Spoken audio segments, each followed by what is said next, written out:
2 patrol cars were already in my driveway when I opened the front door. Sunday morning, 8:47 a.m. My wife was in the front yard in jeans and a gardening shirt, trowel in her hand, looking at 2 uniformed officers the way she looked at everything she hadn't fully decided about yet still, and very quiet. Karen stood just behind them, clipboard under one arm, HOA lanyard around her neck, the smile of a woman who believed this was already over. "That woman doesn't belong here," Karen said, pointing directly at my wife. "I want her cited and removed from the premises immediately." On the ground, near my wife's knees, a crumpled orange HOA notice. Karen had taped it to our front door 3 days earlier. My wife had peeled it off the wood to keep it from damaging the finish. That was the crime. "This is HOA jurisdiction," Karen told the lead officer, her voice carrying the particular confidence of someone who has never once been told she was wrong. "I have full authority to request the removal and arrest of anyone interfering with lawful HOA enforcement on this property." She had just called 911 on the wrong woman. She didn't know that yet. I stepped onto the porch, still in my bathrobe. Neither officer had reached for anything. They were doing their jobs, professional and measured, responding to a dispatch call the way they'd been trained to. They didn't know yet either. Karen turned to me without slowing down. "Your household has been in non-compliance for 31 days. She glanced at her clipboard. "And this woman has now destroyed official HOA documentation posted to your property. This is a citation offense. I have already filed the paperwork," she said, posted, like it was a legal term. Like taping a notice to a private front door was the same thing as publishing a court order. My wife had peeled it off, carefully, to protect the wood. That was what Karen had told the 911 dispatcher was destruction of HOA property. The lead officer turned to my wife and asked her name. She gave her first name. Nothing else. He asked if she lived at this address. She said yes. He wrote something down and nodded. Karen shifted. She didn't like this pace. She was used to people folding faster. "I'd like this resolved now," she said, her voice climbing just slightly. She interfered with a lawful HOA process. That flower bed, a sharp gesture toward the low border of plants my wife had put in along our front walkway, is in direct violation of Section 4.2, subsection C of the HOA governing documents.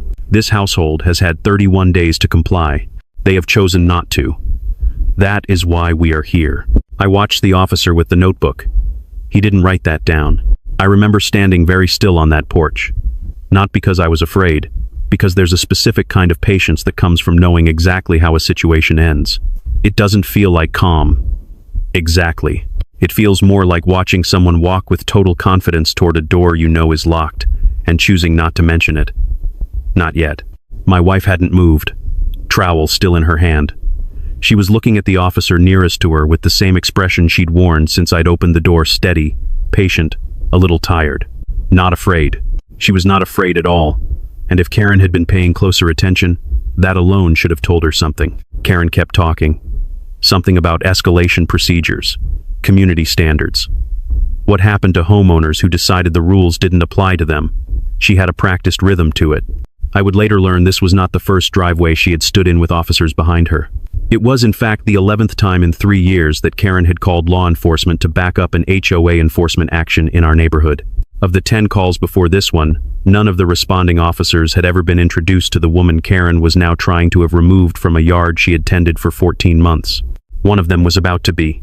"Officers," Karen said, drawing herself up, clipboard held out like it meant something, "I need you to formally document that this homeowner was presented with notice of violation, that the notice was deliberately destroyed, and that the resident is refusing to comply. That is all I am asking." The lead officer looked at my wife. My wife looked back at him with exactly the same expression she'd had since this started. He held her gaze for just a moment longer than the situation required. Then he looked down and wrote something in his notebook that I never got to see. I thought, "Karen, if you knew, if you had any idea who you were standing across from right now, you would not be here. You would not have made this call. You would not have smiled when those cars pulled in." She had no idea she'd just called 911 on the one woman whose signature authorizes every patrol officer's badge in this county. I let her keep talking. I let her stand there in my driveway with her clipboard and her lanyard and her absolute certainty. I let the moment breathe. Because what was coming would need exactly this, every word she'd said this morning, On record, on camera, permanent. The crumpled orange notice lay in the grass near the flower bed. Small, irrelevant looking. The way the first domino always looks before the others fall. I was going to frame that piece of paper. I just didn't know it yet. What Karen didn't know, what none of them knew, standing in my driveway that Sunday morning, was that the woman she'd just called the police on was the police. We moved into the neighborhood 14 months before that Sunday morning. My wife had picked the house. She liked the yard big enough for a real garden, she said, and the light in the late afternoon came through the back windows in a way she'd been chasing since we left our last place. We signed the papers in October. By November, we had boxes unpacked, a second-hand couch we liked too much to replace, and a sense that this was the kind of street where people waved when they pulled out of driveways. We were right about the waving. We were wrong about why. The first warning came 6 days after we moved in. Not from Karen. From an elderly woman named Mrs. Chen, who had lived at number 14 for 11 years, and who knocked on our door on a Tuesday evening carrying a small plate of almond cookies like she was paying a social call. She was not paying a social call. She sat in our kitchen for exactly 12 minutes. She didn't complain about anything. She didn't warn us about anything directly. She looked at my wife and then at me and said very quietly, "You both seem like nice people. Just do what she says. It's easier." Then she stood up, thanked us for the tea, and left. I asked my wife what she thought that meant. My wife said, "It means there's something on this street we don't know about yet." She was right. There usually is. Her name was Linda Carver, 61 years old, HOA president for 6 consecutive years, which is the kind of tenure that doesn't happen by accident. 2 people had tried to run against her in that time. The first, a retired contractor named Malone, had 3 citations in his mailbox within a week of announcing his candidacy. Overgrown grass, a fence post that allegedly measured 2 inches higher than the permitted maximum, a garbage bin visible from the street on a non-collection day. He withdrew before the ballot was printed. The second challenger lasted 4 days. She moved out the following spring. After that, nobody ran. The board had 3 seats. All 3 were filled by Karen's allies. The meeting minutes I later obtained showed no dissent on record for 4 consecutive years. Not one disagreement. Not one abstaining vote. 3 seats, 3 people. Every motion carried 3-0 like a metronome. If you didn't know what you were looking at, it might have seemed like a very harmonious neighborhood. It was not a harmonious neighborhood. It was a quiet one. There's a difference. Karen had called law enforcement to support an HOA enforcement action 11 times in 3 years. I want you to understand what that number represents. Not noise complaints, not actual crimes. 11 calls, across a development of 96 homes, for things like unauthorized vehicle parking, unapproved landscaping, a basketball hoop someone's kid had left in a driveway, and a dispute over whether a screen door was the correct shade of beige. 11 times, Karen had decided that the weight of the law needed to be brought to bear on a homeowner's flower pot or fence stain. 11 times, officers had come. 11 times, the homeowner had backed down. Because what else do you do when there are police at your door and a woman with a clipboard telling you that you're in violation of community standards? You pay, you comply, you get quieter. The man who taught me the most about this was my neighbor, 2 doors down, a retired high school history teacher named James Okafor, who had lived in his house for 9 years, and who, by the time I met him, had the particular stillness of someone who had learned that making noise cost money. His story was simple and monstrous.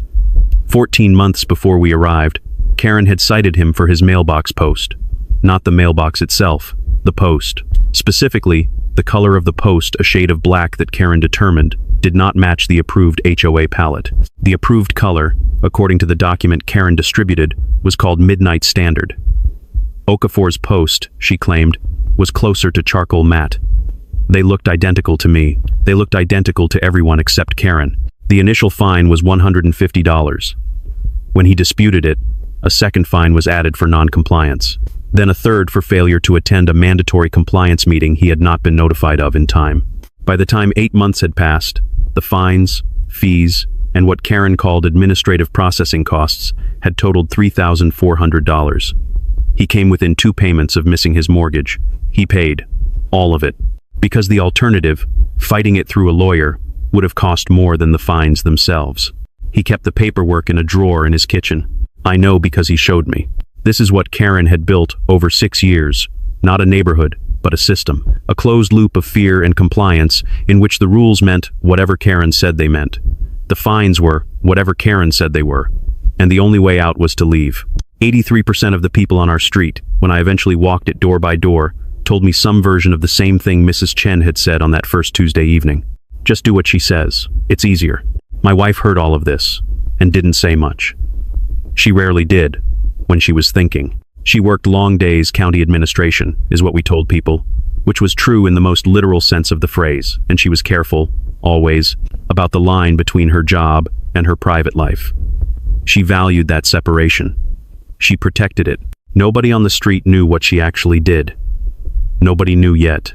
What she did know, after listening to James Okafor describe $3,400 in fines for a mailbox post, was the same thing I knew, that this had been going on long enough, that someone needed to look at Karen's paperwork very carefully, and that the first step was not a confrontation.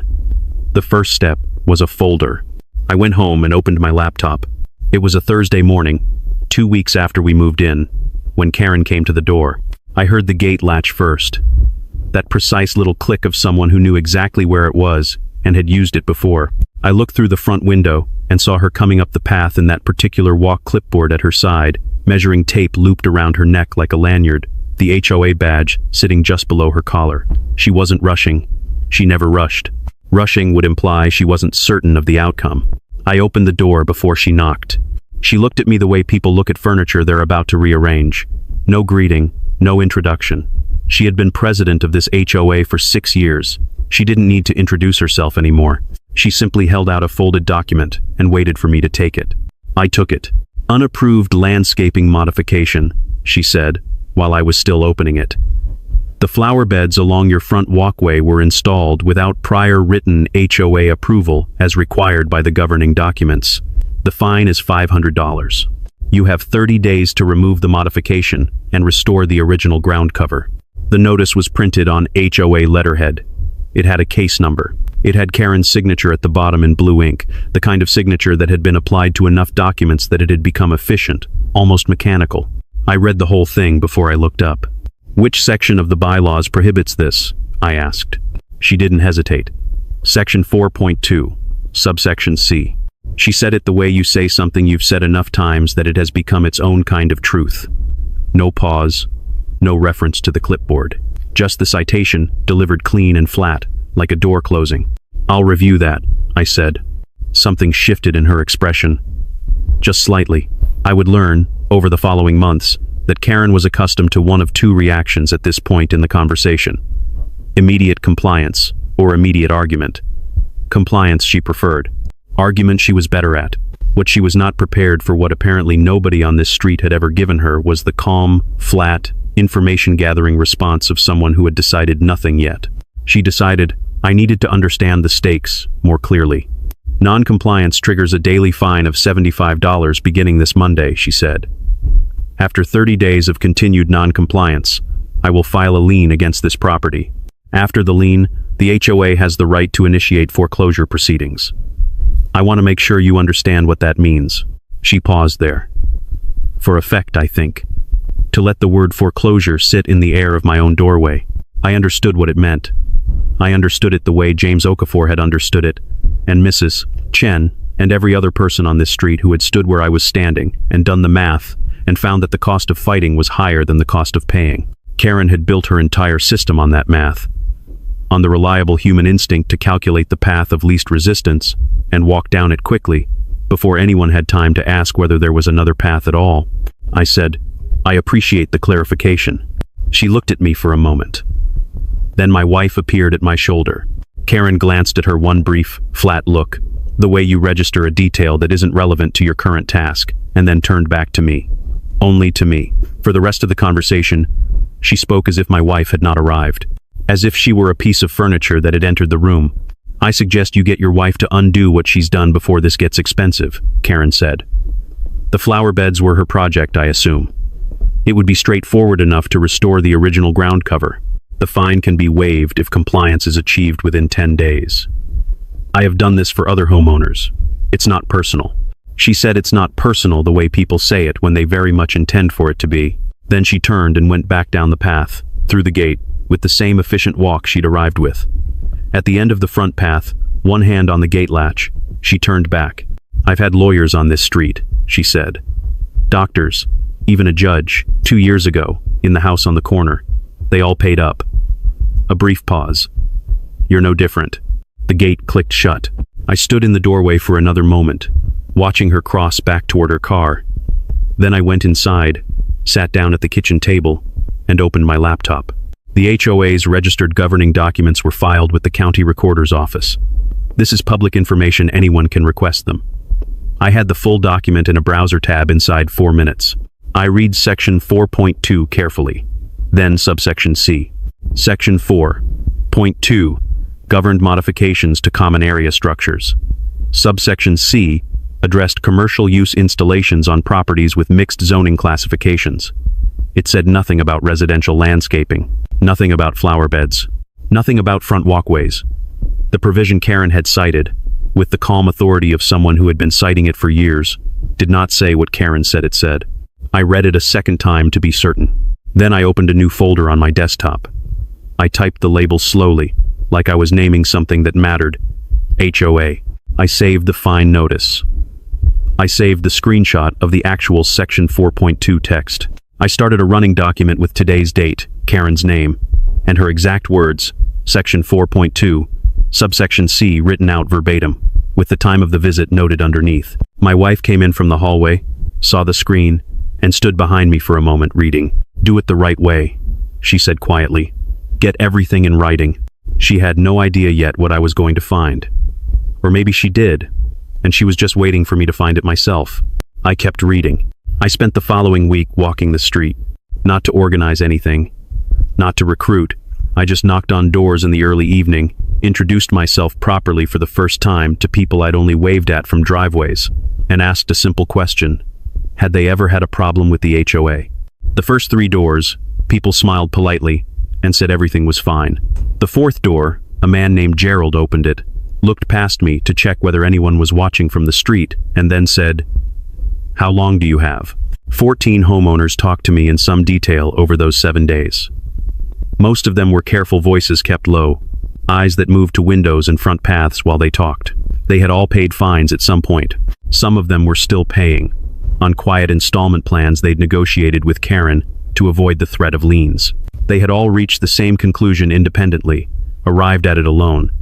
It was easier to comply. 6 of them agreed to do more than talk. 6 people, out of 96 homes, were willing to put their documented incidents in writing and contribute them to a shared file. That might sound like a small number. Sitting across from Gerald, Mrs. Chen, and James Okafor, understanding what they'd risked just by opening their door to me, it felt like more than enough. Mrs. Chen answered her door in the late afternoon light, looked at me for a moment, and stood back to let me in without me having to ask. She made tea, set it in front of me, and went to the back of the house. She came back carrying a manila folder held together with a rubber band that had been on it long enough to leave a groove in the cardboard. She set it on the table between us. Inside, 23 HOA violation notices spanning 4 years. Not 23 incidents, 23 formal notices, each with a case number and Karen's blue ink signature. Notices for a wind chime, for a doormat that extended 2 inches past the threshold, for a planter box the wrong shade of terracotta, for her car parked 1 foot over an invisible HOA boundary line in her own driveway on a Sunday. She had paid every fine, not because she believed she was wrong, because she couldn't afford to find out what happened if she said so. "I kept them," she said quietly, looking at the stack. "In case it ever mattered." It was going to matter. James Okafor didn't make tea. He slid a document across his kitchen table without preamble, the way people hand over things they've been carrying too long. The lien was still active. 9 months after he'd paid the last fine, the lien against his property title had never been released. A lien tells every bank and buyer that there's an outstanding debt attached to the home. It doesn't disappear when you pay someone has to file a release. Karen hadn't. For 9 months, it had quietly blocked Okafor from refinancing his mortgage at a better rate. He'd spoken to 2 attorneys. Both said the same thing. It would cost more to fight the release than the interest savings were worth. He was a retired history teacher. He had lived in this house for 9 years and done nothing except paint a mailbox post the wrong shade of black. I photographed both documents before I left. Then I went home and opened the folder again. The county recorder's office keeps the official filed version of every HOA's governing documents, the legal version, not whatever a president chooses to distribute to residents. I'd requested it the day after Karen's visit. Now, I had both versions open side by side on my screen. They were not the same. Karen's distributed copy contained a bylaw amendment dated February 2022. That amendment introduced the landscaping provision she'd been citing against me, and I now realized, against others. The county-filed version had no such amendment. It had never been submitted. Under state law, an amendment that isn't properly adopted and filed simply isn't enforceable. It doesn't matter how many times you cite it. Karen had been fining people for 3 years under a rule that didn't legally exist. I sat with that for a while. Then I picked up the phone and called the attorney I'd been referred to. We talked for 40 minutes. He asked me to send everything. I did that night, from the kitchen table, while my wife read in the next room. She came through once, paused behind me, and looked at the 2 documents highlighted side by side on my screen. She didn't speak for a moment. Then she picked up her phone and walked back down the hallway. A short call, 3 minutes, maybe 4. When she came back, she looked at me and said, "Keep going. Document everything." I asked who she'd called. "Someone who should know," she said. I didn't push. I turned back to the screen and kept building the file. The certified letter arrived on a Tuesday morning. I was alone in the kitchen. My wife had left for work before 7, the way she usually did. I poured a second cup of coffee, picked up the envelope from the counter where I'd left it after signing for it at the door, and sat down at the kitchen table. I recognized the HOA letterhead before I finished opening it. Karen, acting in her capacity as HOA president, had filed a formal lien against our property. The total amount, $4,200 in accumulated fines and administrative fees. She had attached a breakdown. I read it slowly, the way you read something you want to be absolutely certain you understand before you react to it. $500 original fine. 45 days at $75 per day.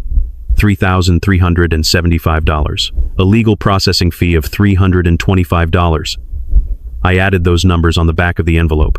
They came to $4,200, exactly. But they also came to $4,200, exactly no matter how I arranged them. Which meant Karen had backed into the round number and built the breakdown to fit it. The processing fee wasn't itemized. There was no invoice attached. There was no rate schedule for what legal processing cost or how it was calculated. She had charged us for something she hadn't defined, because she'd done this enough times to know that nobody checked. I sat there for a moment looking at the document. A lien against a property title is not a fine. It's a legal claim attached to the home itself. It follows the deed, not the owner. It tells every bank, every title company, every prospective buyer that there is an outstanding debt on this property that must be resolved before anything else can happen. You can't refinance. In most HOA-governed states, if the lien goes unanswered long enough, the HOA can use it as the foundation for foreclosure proceedings. This was no longer Karen sending notices with her blue ink signature. This was a document filed with the county recorder. Our home's title now had Karen's name on it. I called my attorney. He'd reviewed the files I sent him after our door-to-door week. He was not surprised by the lien. He told me it was a predictable next step given Karen's pattern. His assessment was measured and not entirely encouraging. The underlying fine was legally questionable, he said. Given the bylaw defects we'd identified, the lien was challengeable, but challenging it through standard legal channels would take 6 to 8 months and would cost more in attorney fees than the lien amount itself. The HOA's legal structure was designed to make that math work in Karen's favor. Always. He paused.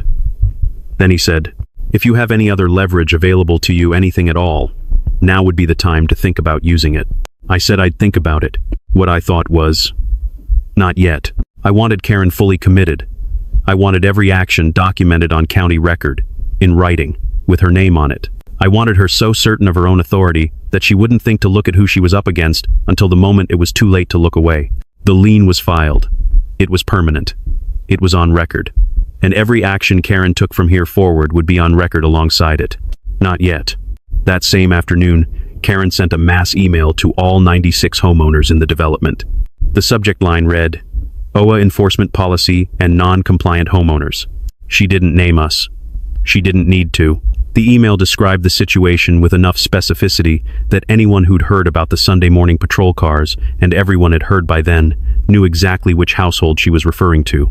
She outlined the fine history, the lien filing, and the next steps available to the HOA under its governing documents. She closed with a single sentence that I read 3 times before I moved on. Continued non-compliance will result in escalation to foreclosure proceedings per HOA governing documents. She had never put that in writing before.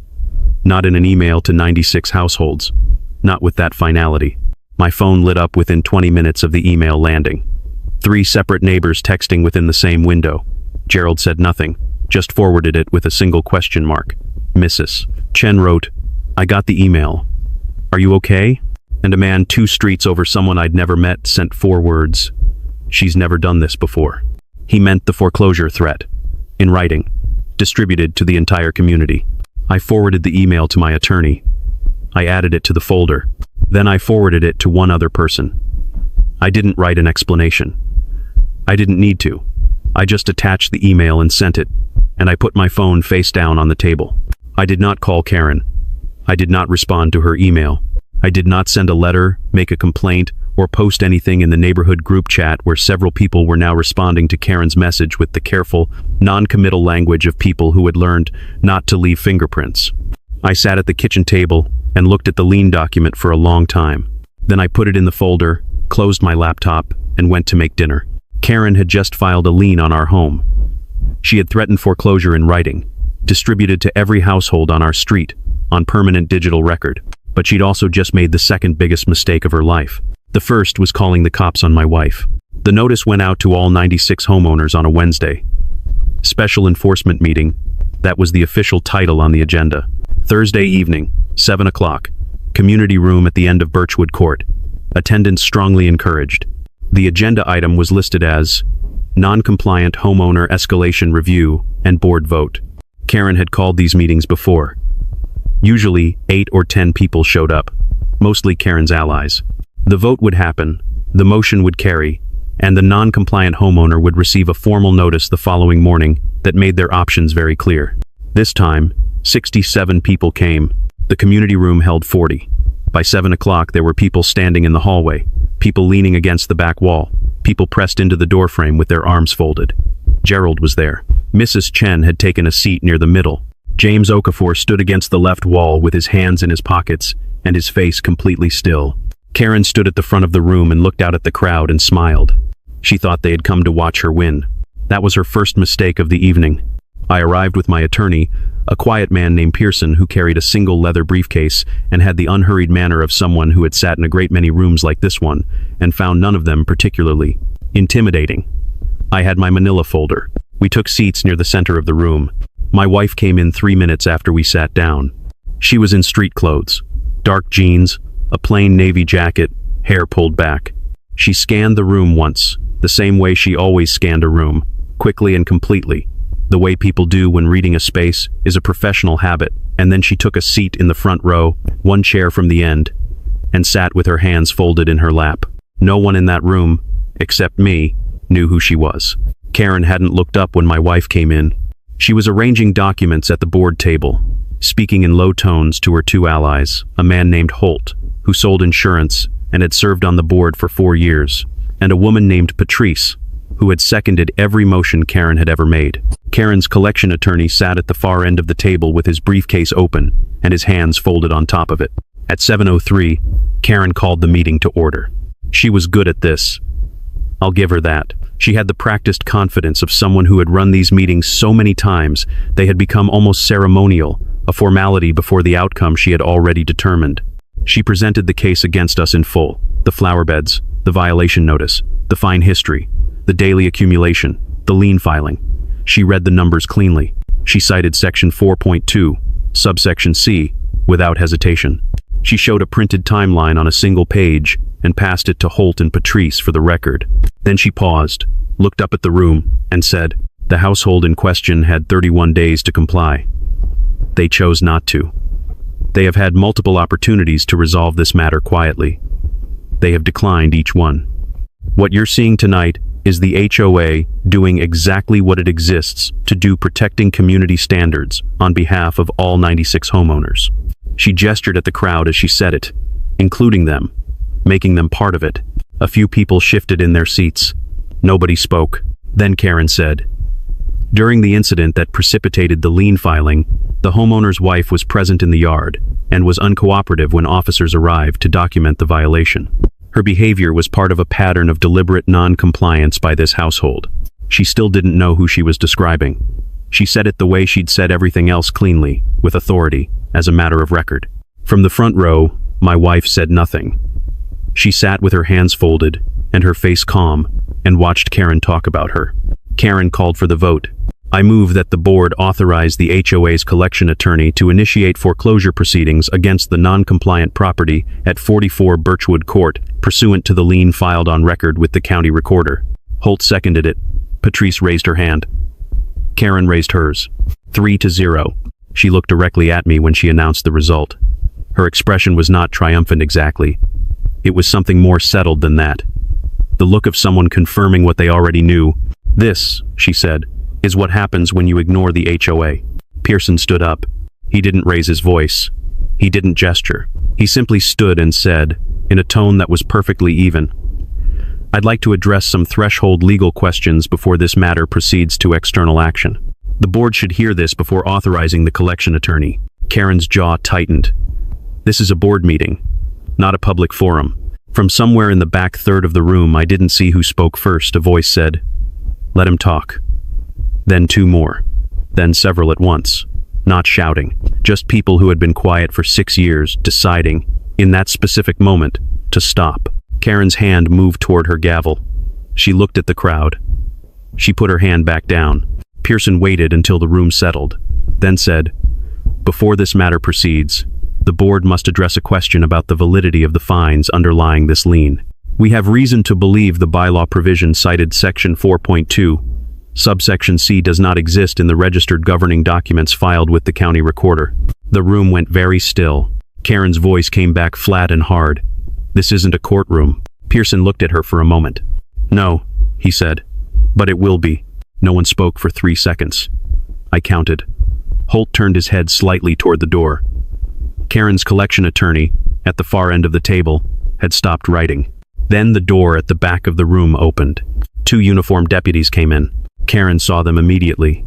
She'd called the county non-emergency line that afternoon to request a security presence for the meeting. A crowd this size, she'd said, warranted it. She'd gotten confirmation. She'd noted it in her meeting log. She gave them a brief, satisfied nod from the front of the room. One of the deputies nodded back. The other took a position along the wall and looked straight ahead. He did not look at Karen. He had not looked at Karen since he came through the door. He was looking at the front row. My wife sat in the front row. She hadn't worn her uniform, but she had brought her ID.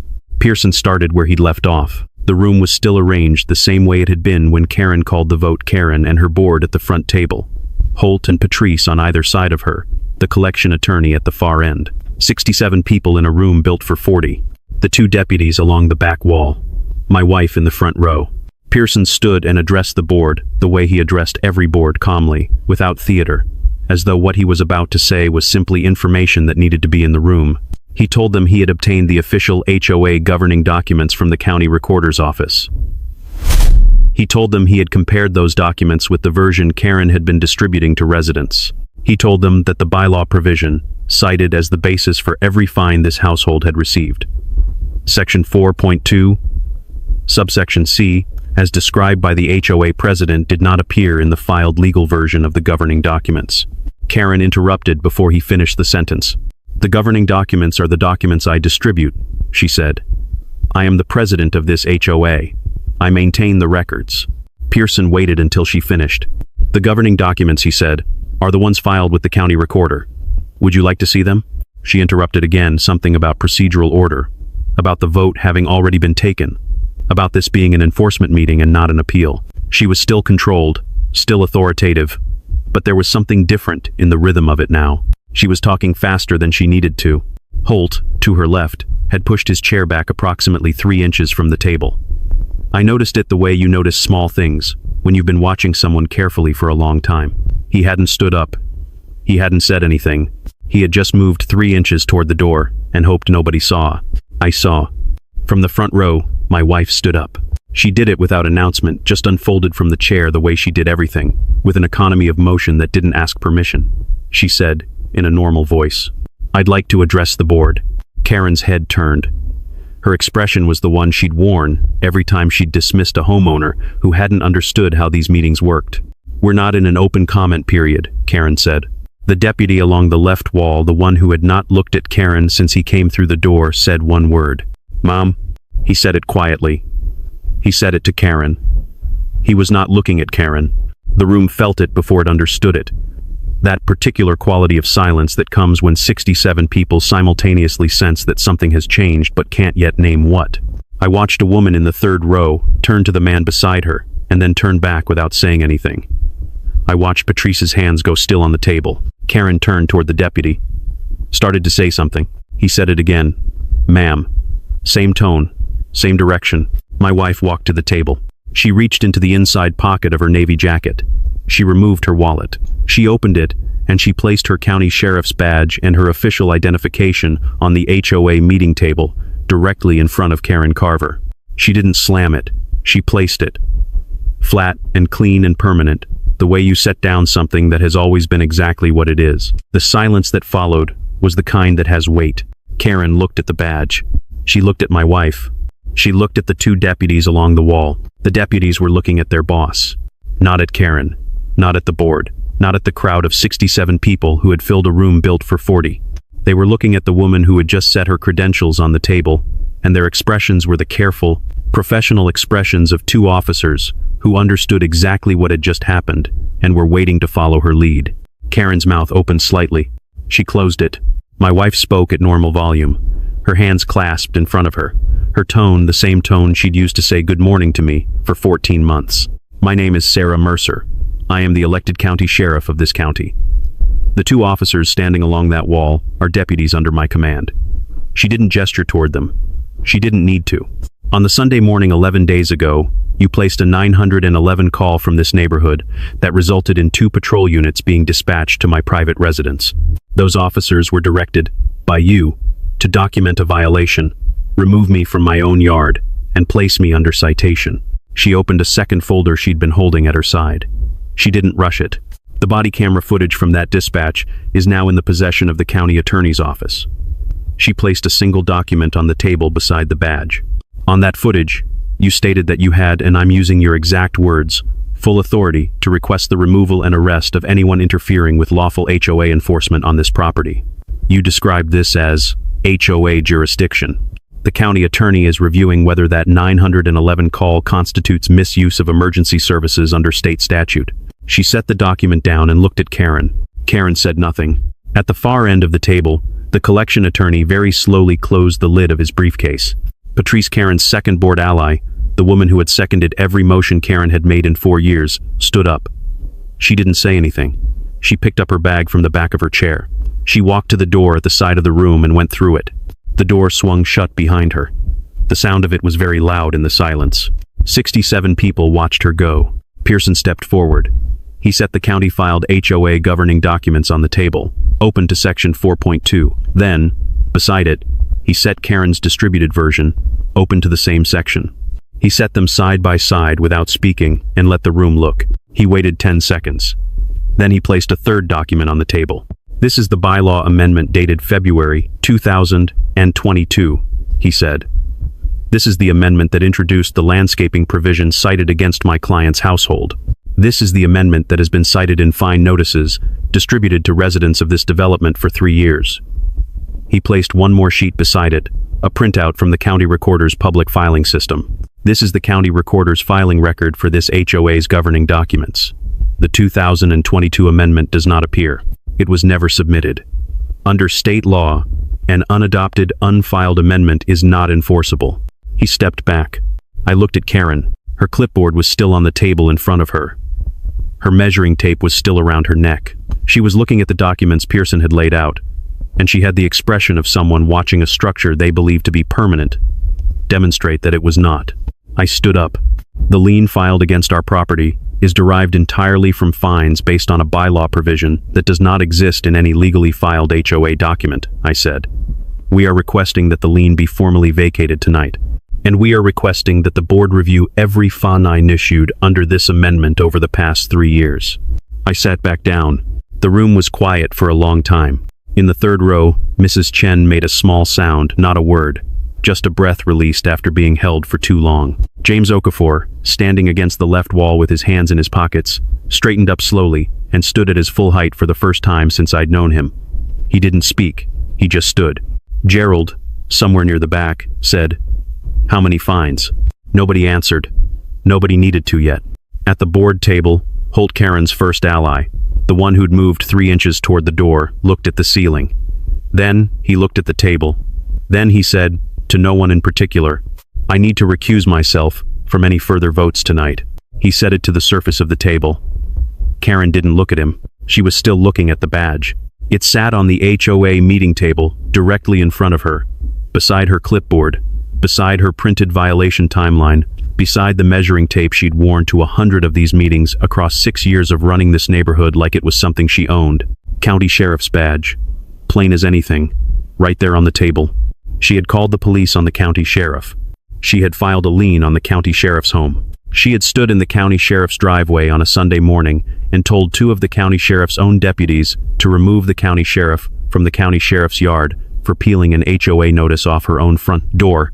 She had done all of this because she had looked at my wife in a gardening shirt with a trowel in her hand and decided she was nobody. I watched Karen sit there with that knowledge settling over her, and I didn't say a word. I didn't need to. The county attorney's office opened a formal inquiry into the HOA's pattern of emergency services deployment 8 days after the meeting. 11 calls in 3 years, each one logged, each one now being reviewed against a single question. Were any of them misuse of the 911 system for the purpose of civil enforcement? I didn't file a complaint to start that inquiry. I didn't need to. The body cam footage from the Sunday morning dispatch had already been reviewed by people whose job it was to notice exactly that kind of thing. Karen received a formal billing notice from the county 14 days after the meeting. The cost of the Sunday morning patrol response, 2 units, 2 deputies, 47 minutes billed directly to her under the county's misuse of emergency services statute. It was not a large number. It was a specific one, and it had her name on it, filed on county record alongside the body cam transcript and her own words. I think about that sometimes. The specificity of accountability. How it doesn't need to be enormous to be exact. Our fines were vacated within 10 days of the meeting. All of them, the original 500, the daily accumulations, the unitemized processing fee Karen had built into the lien total. The lien itself was removed from our property title on a Thursday afternoon.